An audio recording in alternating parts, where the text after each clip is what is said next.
Good evening. Hello. Slightly concerned about my connection this evening. Took rather a long time then to see the internet. Anyway, hope you had a good week. I don't know if you've been involved in all the different fireworks and bonfire parties this weekend. If you are, I hope it's been safe. I always find this time of year quite strange because for so many years we did the big community celebrations, and of course, being still stuck as we are. Not quite uniquely, but certainly it's less common, I guess, to be stuck in the isolation that we are because of my health.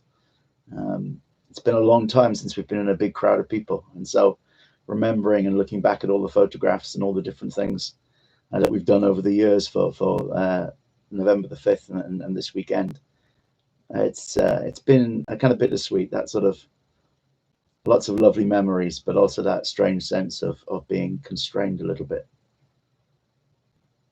Still, it's good to have the memories. It's good to think about them, and I'm not really sure whether or not we would have continued doing quite the same sort of celebrations that we were doing anyway. This afternoon, talking about memories, one of my Facebook acquaintances. Facebook's a weird world, isn't it? Or social media generally, and that there are people that you get to hear quite a lot from that maybe you don't know in any other context. You have a connection in terms of interests, or in this particular case, it's a connection through a mutual friend who's an artist, and then we just sort of connected a little bit online, but nothing significant. But this afternoon, this friend of mine posted some images of the small ads in an old newspaper. It's a very old newspaper, and so the adverts were just ordinary adverts. I guess the interest is that they show how life has changed over nearly 4 decades. And the strange thing was, as I began to look at these adverts, I realized that I recognized them. Not just that I sort of recognized the type or the style of advert, but I actually knew these adverts. It started off with an advert for a Fiat, I think. And then there was some adverts for a couple of other garages and a couple of estate agents adverts. And I really felt like I knew these adverts. And then one of the pictures that was posted was from a travel agent. And as soon as I saw that advert, I knew what was in it. I didn't have to read down. It was just a list of budget flight prices. I didn't have to read it down or anything. I realized why it was I knew all these other adverts. The newspaper was a Western Gazette and from Yeovil, where we were living back in the early 80s briefly. And it was from 1984. Specifically, it was the July 1984 set of adverts. And that little travel agent advert, I knew that if I looked down it about second from the bottom, would be a cheap flight to Sydney. That was a really strange moment. Because that wasn't the first thing I saw. I saw all those other adverts which weren't relevant to me. But the reason I was so familiar with it was because in the summer of 1984, for the first time ever, I'd saved up for something that wasn't just a toy. I'd saved all my pocket money and any gifts I'd been given and any bits of money from busking and all the other things. And I'd saved up and I'd paid for a ticket to fly. I'd bought one of those tickets.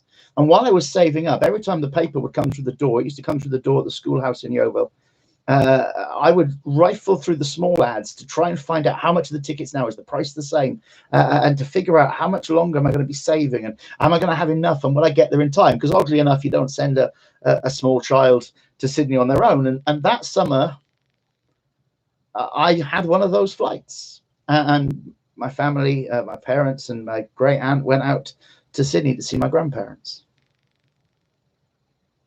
My focus had for so long been there, but I didn't realize that because I was looking through that paper, all of it was sticking in my brain. And so over 37 years later, someone puts up a picture of some of the small ads from that paper, and I recognized all of them. Sort of dates me a bit, but it reminds me of something that is a common question that all of us have to face. In Hebrews 12, verses 1 and 2, we read about the challenge to set aside all the things that are hindrances, to set aside every weight, but also every sin which could ensnare us, could trap us, could cause us to stumble. To just step clear of it and to run with endurance the race that is set before us.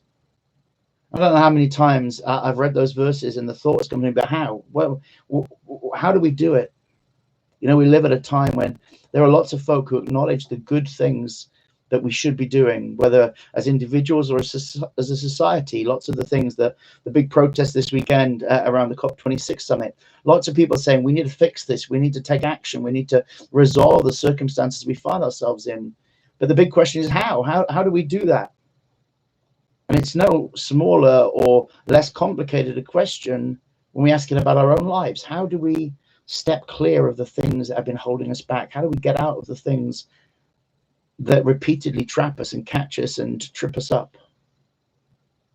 Well, in Hebrews 12 verse 2, this is the answer that we read: looking unto Jesus. The word there we translate as looking, it literally means fixing our eyes, fixing our gaze, our attention, our focus, looking unto Jesus, the author and the finisher, the originator and the completer, the one who planned and perfected our faith, who for the joy that was set before him endured the cross, despising the shame, and is set down at the right hand of the throne of God. You know, there's two narratives going on there, two different things to be compared. One is that we should have a focus, and our focus should be Christ, but the other is that he had a focus, who for the joy set before him endured the cross. Because he had an outcome in mind, because actually he was thinking about you and thinking about me and thinking about his plan to rescue us, to deliver us, to give us freedom, to bring us back into relationship, to cancel all the consequences of sin and guilt and shame and fear and separation. Because of that, he persevered through the cross. And so it's not just saying that we should have a focus on Christ, but it's saying the demonstration of how powerful it is to have a focus on this extraordinary future is that Jesus went through the cross because he had a focus. For the joy that was set before him, for the thing that he could see, the outcome that lay ahead, he endured the cross. So what should our focus be? Well, it should be Jesus. How will I avoid stumbling? How will I avoid being waylaid? How will I gladly put down the things that otherwise would slow me or delay me, be a hindrance to me? Well, if I keep my eyes fixed on Jesus. You know, we're all familiar, I think, with the fact that Jesus describes himself as the way, the truth, and the life. No one comes to the Father except through me.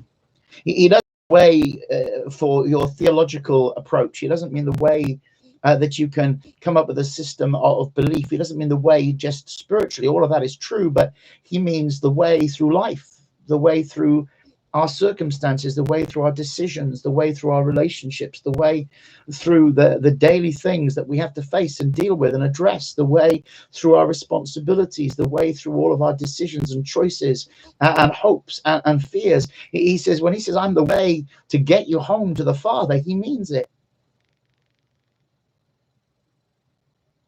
One of the verses that I really love in the Bible is in 1 Corinthians 10:13, in which God promises through the writings of Paul, he promises that whenever we encounter temptation, he is faithful to provide us a way that we can step out from under it. That is to say, that we can walk, and although we might encounter temptation, it will never have dominion over us. It will never have control. We'll never be helpless in the face of it, because he'll provide a way out. I believe that way is Jesus.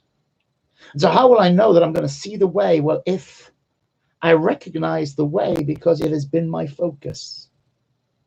If I keep my eyes fixed on Jesus, I'm going to know how he walks.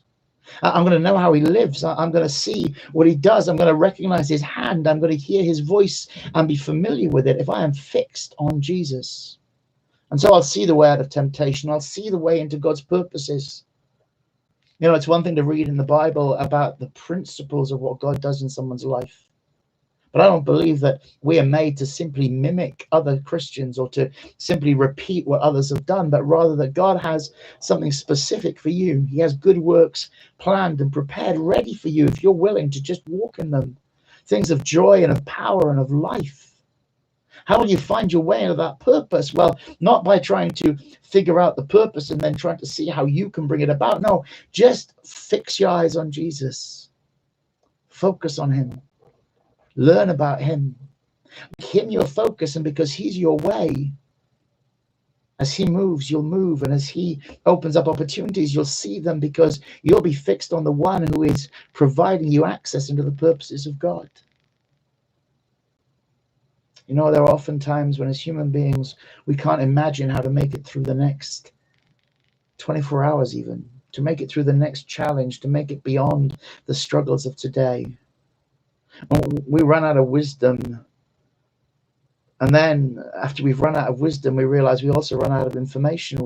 We not only can't process what we already know, but we don't know enough to make any intelligent guesses at what might come next. Our strength is limited, but his is not. And Jesus is not just the way in some detached theological sense, but practically, I believe he's the way through the things that we can't measure, and the things that we can't resist, and the things that we can't even describe. We might not even have words to pray, but I believe he knows, and he makes a way for us. How am I going to get to walk in things that I could not understand? How am I going to get to push beyond the limits of my vision? How am I going to get to walk with confidence when my strength is no longer enough?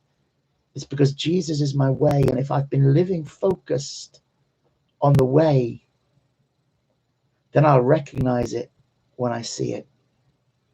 You know, this afternoon, I found myself initially bewildered, and then realizing just how much the focus of a small boy on finding that one little line in one advert had led me to actually have a recollection and an understanding of its context.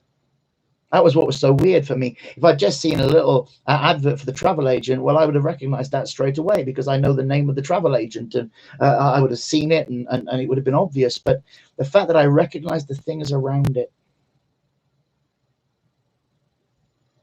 You know, I read an article this week that was just asking the question, how can you be sure that what you are surrounding yourself with in terms of relationship, in terms of sharing your spiritual journey, other people that know Christ, that you're not getting caught up in religion, or you're not getting just drawn into following human leaders or human teaching or human wisdom. And we've spoken a bit about that recently.